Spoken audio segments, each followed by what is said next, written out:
As a result, Australia is also at war. It is feared that the Prime Minister has drowned. He has misled the Parliament. Welcome to the Political History of Australia podcast. Any boss who sacks anyone for not turning up the day is a bum.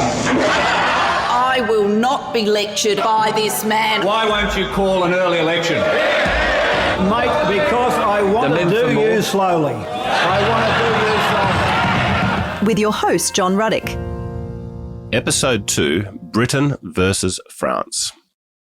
Last week we covered the mythical belief in Terra Australis and the arrival of Europeans in Asia. This week we see them follow the lead of Abel Tasman and move beyond mere speculation and seriously set out to search for and claim Terra Australis. Terra Australis, of course, doesn't exist, but the efforts to find it would result in European discovery of a 4,000-kilometre fertile strip along the east and southeast coastlines of modern Australia. The impetus to find Terra Australis was fuelled by the geopolitical rivalry between Britain and France. By the mid-1700s, these ancient rivals were the most powerful nations in the world. The South Pacific was the last part of the globe to be charted by Europeans. Finding Terra Australis was the paramount goal. But establishing a base to project dominance across the South Pacific would be a nice bonus as well. From the vantage point of today, we look back at more than 2 centuries of Anglo-French relations, and we see one of the world's most significant and secure alliances. But for the first 8 centuries of the second millennium, the English and the French engaged in endless bloody conflict. Napoleon said of England, "We have centuries of insults to avenge." Now, that ancient enmity is today forgiven, but not forgotten. The French occasionally refer to the British as our most dear enemies. In 1066, at the Battle of Hastings in southern England, Frenchman William the Conqueror killed the last Anglo-Saxon king of England. And on Christmas Day of that year, William was crowned King of England. Today's British royal family have a direct lineage back to William the Conqueror, who is also known as King Charles III's 31st great-grandfather. William's heirs, based in England, however, squabbled endlessly with French kings who also claimed to rule over England, and vice versa. Between 1066 and the British settlement of Australia in 1788, there were 29 Anglo-French wars. In the 1700s alone, there were 6, consuming 49 of those 100 years. France usually had the upper hand, in no small part due to Scotland allying with France. But in 1603, the Scots and the English finally realised the gruesome Braveheart-esque battles were mutually assured destruction. So the Scots and the English came to terms. Yes, Scotland and England would remain separate nations with their own laws and their own parliaments, but they agreed to share a common monarch. This agreement is known as the Union of Crowns. James IV of Scotland would henceforth also serve as James I of England. Now, England was 5 times more populous than Scotland and richer, but it was a smart strategic move on the part of the English to give a Scot their crown. Had it been the other way around, had the Scots been forced to accept an English king over them, the Scots could easily have got their nose out of joint at some point and reneged on the pact. A century later, in 1707, under the Act of Union, the sustained goodwill officially did merge the 2 nations into one, and Scotland and England became the Kingdom of Great Britain. With the Scots now fully inside the tent, the English could confront the French and not have to worry about a 2-front war. Indeed, they could now count on the Scots fighting with them, fighting against the French, of course. At the time England and Scotland merged in 1707, France was the undisputed epicentre of wealth, power and prestige in Europe. France was the Enlightenment. France's population was 4 times that of Great Britain's. But across the 1700s, France, governed by absolutist monarchs, began to slip. At the same time, Great Britain was governed by a less powerful constitutional monarchy and a somewhat democratic parliament, and Great Britain in the 1700s emerged as Europe's growth stock. the transformative event that set the wheels in motion for Britain to become the largest empire in world history was the now largely forgotten but hugely significant 7 Years' War, which raged from 1756 to 1763. Most European nations plunged into that war and took a side. One side was led by Britain and the other by France. What made this war different to all previous wars in history was that the 7 Years' War was an intercontinental conflict across Europe, North America, the Caribbean, and India. Winston Churchill described the 7 Years' War as the real First World War. Prior to the 7 Years' War, Britain may have had the world's most advanced navy, but it was still a colonial minnow, with few colonies in the Americas, a few ports in India, and just 2 ports in the Southern Hemisphere. The French, Spanish, Dutch, and Portuguese all had more foreign infrastructure than Britain. But Britain had a thumping win in the 7 Years' War. France had to cede to Britain New France, or what we know as Canada, much of the interior of today's United States, plus Florida, as well as France's most valuable assets in the Caribbean and India. The 7 Years' War ended in 1763, and a decade and a half later, Britain and France would be, yet again, at war when France sided with Britain's rebellious colonies in North America. But during that interval, a Cold War-like tension existed between the two. Officially there was peace, but suspicion, spying and rivalry was just beneath the surface. From the 1490s to the 1630s, Spain had been Europe's preeminent power. But by the 1760s, Spain had long been in decline. And then Spain foolishly entered the 7 Years' War, both late and on the losing side. It was a miscalculation that accelerated Spain's decline. So what's Spain got to do with our narrative? Well, in the 1490s, a pope had effectively declared that Spain had dominion over almost all the Pacific. The pope wasn't aware Australia existed at the time, but his decree meant that most of Australia and all of its Pacific coastline was Spanish.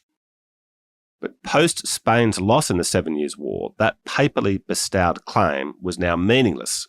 Imperial nations abhor a vacuum, and the 2 imperial nations of the day were, of course, Britain and France. In the 1760s and the 1770s, Anglo-French relations remained tense in the Atlantic and the Indian Oceans. The Pacific Ocean was now the new arena for that rivalry to play out. The Pacific Ocean is ginormous. It covers more of the Earth's surface than the combined continents together. It's not widely appreciated, but world mapmakers actually shrink the Pacific simply because there's so much empty space in it. In the 1760s, the Pacific was also the least known part of the globe for Europeans. The British and French were lured by the prospect of trade, new colonial possessions, imperial glory, and the biggest prize of all, Terra Australis. With the 7 Years' War over, the British and the French immediately began sending exploration/scientific/scouting missions to the Pacific, and in particular the South Pacific. It was still possible Terra Australis was in the South Atlantic or the South Indian Ocean, but those oceans were somewhat well known by now, and so the growing consensus was that Terra Australis was in the South Pacific. The French were the first out of the blocks and led by Louis Bougainville, who, of course, Bougainville Island near Australia is named after. Bougainville was born in 1729 to an aristocratic family in Paris. He was an outstanding student of the classics and science. In 1755, Bougainville was in his mid-20s and sent to London as a diplomat in the French embassy. He got off to a promising start in London, and his papers on mathematics saw him elected a member of the coolest club in town, the Royal Society. Now, we should pause here for a moment to introduce the Royal Society, which will pop up in this and coming episodes. Its full name was the Royal Society of London for Improving Natural Knowledge, but we'll stick with Royal Society. It was founded in 1660 by King Charles II and continues to this day, making it the world's oldest scientific academy. Sir Isaac Newton was an early president. In the mid-1760s, the Royal Society was the epicentre of British learning about the natural world, and with all the new discoveries flooding in from around the globe, they had plenty to discuss. New scientific discoveries often overlap with new commercial and new imperial opportunities, and so, as we will soon see, the Royal Society's membership had overlap and proximity to political power. So, young Louis Bougainville is a French diplomat in London, and his keen interest in science had been warmly welcomed into the Royal Society. But, after only 5 months in London, Bougainville was recalled to Paris. Yet again, war was looming between the foes. When the 7 Years' War began the next year in 1756, fiercely patriotic Bougainville went to North America to fight for France. The British had first arrived in North America in 1607, but French colonisation of that continent had already begun. A year earlier, the French had colonised Quebec. When the 7 Years' War erupted a century and a half later, France had claimed to 7 times as much land as the British in North America. For 4 years, Bougainville heroically led men in battle till he was captured and imprisoned by the British. The British shipped him and other officers back to France, where they were freed, on condition they swear an oath that they would no longer fight in this war. Oaths were a serious thing in the day.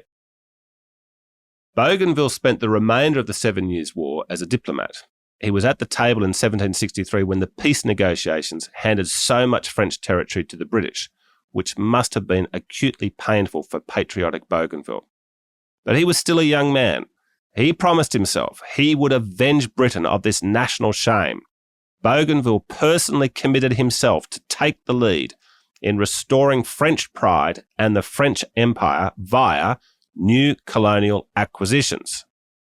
First step was to claim the Falkland Islands off the coast of today's Argentina in the South Atlantic. The empty Falklands were a strategic gateway to the Pacific, the perfect base to resupply friendly ships and to monitor and perhaps attack unfriendlies coming and going from Europe to the Pacific. Bougainville wanted to build a French presence on the Falklands so he could use it as a base to search for the mythical Northwest Passage from Alaska to Greenland and, of course, the elusive prize of Terra Australis in the south. If all the experts since Aristotle were correct, Terra Australis would be superior to the huge slabs of French Empire just lost to Britain. Just months after signing the shameful French surrender in 1763, Bougainville and 29 colonists left France and arrived in the Falklands in January 1764.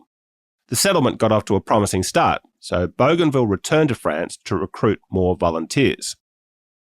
Meanwhile, spies in Paris leaked the whole plan to the British, who were furious and alarmed. Britain had claimed the Falklands since 1593. They hadn't done anything to progress that tenuous claim, but with all eyes now on the Pacific, they too saw the strategic value of the Falklands. Powerful men in London were now galvanised. If the French had moved beyond theory and into action in the Southern Hemisphere, then so would they. The French had a head start, but within days a British counter-manoeuvre was in full swing. The British would send 3 voyages of exploration led by 3 separate men to the Pacific in the next 4 years. The first was led by John Byron and his 2 ships, the Dolphin and the Tamar. Byron, grandfather of the poet Lord Byron, was a British aristocrat who joined the Navy at 14 and rose to become a vice-admiral. Plans for Byron's voyage were rushed. Secrecy was extreme. While the ships were being fitted out for a circumnavigation of the world, they were shrouded at the dock so as to not alert the French. The king was informed about what was going on. The cabinet was not. The crew were lied to. Were they off to the West Indies? Or was it India? The story changed. Byron and his crew of 250 departed in July 1764. His instructions from the Admiralty were to largely mimic Bougainville. Check out what was happening on the Falklands and claim them for Britain. See if he could find Terra Australis and then find the Northwest Passage. Once aboard, Byron came clean and told his crew they weren't going anywhere known. They were going to discover the unknown. Byron wrote in his journal, "They all expressed the greatest joy imaginable upon the occasion, and assured me there was no difficulties they would not go through with the greatest cheerfulness to serve their country, and obey every order I should give them." Byron conducted a possession ceremony on the Falklands, claiming them for Britain. Byron then sailed into the Pacific, but he ignored orders to find Terra Australis in the south. That ocean was just too wild. Byron sailed across the calmer, warmer Middle Pacific. When he arrived in Asia, he was near the Philippines, so nowhere near New Holland. Byron returned to England in May 1766, which was just under 2 years and the fastest circumnavigation of the world to date. Byron told the bigwigs of the empire that while he hadn't landed it in Terra Australis, he was close to certain it was there. He claimed, "We saw vast flocks of birds, which we observed towards evening, always flew away to the south. This is convincing proof to me that there is a land that way, and had not the winds failed me in higher latitudes, I make no doubt, but I should have fell in with it, and in all probability made the discovery of the southern continent." So Byron didn't find Terra Australis, but he was certain it was there.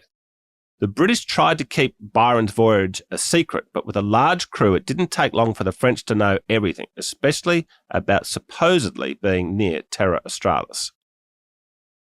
Byron had disobeyed orders and found little of interest, but his confidence that he had come close to Terra Australis in the Pacific spurred interest. This apparently solved the riddle as to whether the Great Land was in the South Atlantic, the South Indian, or the South Pacific Ocean. According to Byron, it was in the South Pacific. The Admiralty was itching to send another voyage and quickly convinced the king to agree. So a second state-sponsored British voyage to the Pacific was led by Captain Samuel Wallis. He had 3 ships and 236 crew. He was given strict orders which effectively said, sail down to the tip of South America and then keep sailing south until you hit ice. When you hit ice, then start sailing due west and keep sailing west in the direction of what Abel Tasman had found a century and a half earlier, New Zealand. Surely Terra Australis will turn up somewhere in between. Just 3 months after Byron's return, Wallis departed in August 1766. Wallis made more of an attempt to find Terra Australis than Byron, but not that much more, again due to dangerous conditions in the far South Pacific. Like Byron, he would return in 2 years, and also like Byron, he brought home confidence that he had come close to Terra Australis despite not quite landing there. A crew member reported, "We saw the appearance of a very high land to the southward, but the weather being so thick and hazy, we could not see it plain enough to know it for certain." This was reportedly in the same proximity as Byron when he sighted birds flying south. At the time of this supposed sighting, Wallis and many of his crew were so sick they too sailed north and west across the Pacific. Wallis was the first confirmed European visitor to Tahiti, the archetypal South Pacific paradise, and he claimed it for Britain. Wallis described Tahiti as one of the most healthy as well as delightful spots in the world. Plenty of food and friendly locals. Most significantly, Tahiti was slap bang in the middle of the South Pacific, the perfect base to launch future British explorations. Who needs the Falklands when you've got Tahiti? It would be the first of 3 European visits to Tahiti in 3 years, 2 British and 1 French. Wallis spent 5 happy weeks in Tahiti and then sailed west to Batavia, modern-day Jakarta, and home via southern Africa. Wallis returned to England in May 1768. He brought home more than Byron had. Tahiti was quite an asset. Plus, there was that report of an actual sighting of the elusive Terra Australis. 3 months later, a 3rd British exploratory voyage to the Pacific would depart. But before we get to that, what were the French up to by this point? 3 months after Wallis had departed on his trip, our French friend Louis Bougainville, along with 2 boats and 330 men, departed France in December 1766. Both would take a similar route, enter the Pacific by going around South America, and then head across the Pacific and come home via the Indian Ocean. Bougainville was given firm instructions from King Louis XV, which was basically claim everything you can in the Pacific and, in particular, take a look around New Holland. The focus now on New Holland is curious and could be a sign that faith in Terra Australis was beginning to wane, at least for the French. By apparent coincidence, Bougainville also sailed into Tahiti, which he claimed for France. It had been a year since Wallis had left Tahiti, and Bougainville stayed 9 days and then continued west. He sailed past Samoa and Vanuatu, and then came very, very close to arriving in modern-day North Queensland. On the 4th of June 1768, Bougainville could easily see a large tract of land, what we know today as Cooktown. On his return, Bougainville wrote a book about his expedition, and he describes the day he found the east coast of New Holland. Long before the break of day, a delicious smell announced to us the vicinity of this land. I have seen but few lands which bore a finer aspect than this. A low ground divided into plains and groves lay along the seashore, and from thence it rose like an amphitheatre up to the mountains, whose summits were lost in the clouds. There were 3 ranges of mountains, and the highest chain was above 25 leagues in the interior parts of the country. The wretched condition to which we were reduced did not allow us either to spend some time in visiting this beautiful country that by all appearances was fertile and rich. So the first European report of Eastern New Holland was a fabulous report. It far exceeded the dreary reports of the Dutch about the north and the west of New Holland. Bougainville and his men tried several times to get ashore, but the Great Barrier Reef proved impenetrable, and he was now running low on supplies and crew morale, so what to do? Sail north or sail south? Before leaving, Bougainville had been instructed by Paris that if he reached the east coast of New Holland, to sail south. The French were relying on Abel Tasman's account of Van Diemen's Land, where they calculated Bougainville could restock food and water. Had Bougainville followed those orders, he would have sailed down the eastern side of the world's longest coral reef until it eventually petered out. That would have revealed to the French the vast extent of East New Holland's fertile coastline. Almost certainly, he would have raised the French flag and conducted a possession ceremony in the name of the French king. Bougainville, however, chose to sail north, and therefore only saw more reef and less coastline. He then sailed around the north of New Guinea and headed home, where he arrived in March 1769. On his return to Paris, Bougainville explained why he had ignored orders and not gone to Van Diemen's Land. Bougainville claimed he felt a message from God to sail north and not south, so, if true, thanks God. Let's now head back over to Britain and see where they're up to. When Britain decided to launch its 3rd voyage to the South Pacific, the man who was certain he should lead it was Alexander Dalrymple. He certainly wanted it, and he had the CV to back it up. Dalrymple was born in 1737 to a Scottish family of nobles. At 15, he sailed for India and began his career with the East India Company. Dalrymple was meant to be focused on commerce, but spent his time studying all the old maps and accounts he could of unclaimed lands to the east of India. He made 3 voyages around Southeast Asia. He learned the local customs and the geography. His efforts made him a celebrated diplomat, navigator and mapmaker. Dalrymple came up with a plan to build a British base in today's Borneo, which he hoped would foster trade with China. He returned to England in 1765, and his Borneo plan was entertained though rejected. But while in London, he heard the Royal Society was sending a second mission to the Pacific, and that was the mission that we've already seen that was led by Samuel Wallis. To strengthen the case for his appointment as the leader of the next British Pacific voyage, Dalrymple published a long paper on Terra Australis. He gathered all the known information on the subject and put it into one volume, an account of the discoveries made in the South Pacific Ocean prior to 1764. Dalrymple was positioning himself as Mr. Terra Australis. He wined and dined the Royal Society, and he won their backing for his appointment to lead the next mission. But Wallis was commissioned, not Dalrymple, to lead the second British voyage. Dalrymple persisted. He then lobbied for leadership of the 3rd British voyage to the South Pacific. He wrote to the Prime Minister and sent his book with a note effectively saying, "Look, I'm not only perfect to do this mission, but I was born to do it." Dalrymple persuaded his friend and fellow Scot, Adam Smith, the famous economist, to put in a good word for him. Smith wrote to a top government official, "Whether this continent exists or not may perhaps be uncertain, but supposing it does exist, I am very certain you never will find a man fitter for discovering it or more determined to hazard everything in order to discover it." So Adam Smith was unsure it actually existed, and it sounds like his wisdom extended beyond economics. After almost 2 years of lobbying, the Royal Society officially endorsed Dalrymple to lead the 3rd mission. The cabinet agreed too, and so Dalrymple appeared to be all set to become a great figure of history. Dalrymple even selected the ship for the mission. That ship would become the famous Endeavour.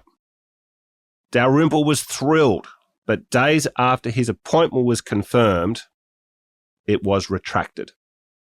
The government got cold feet.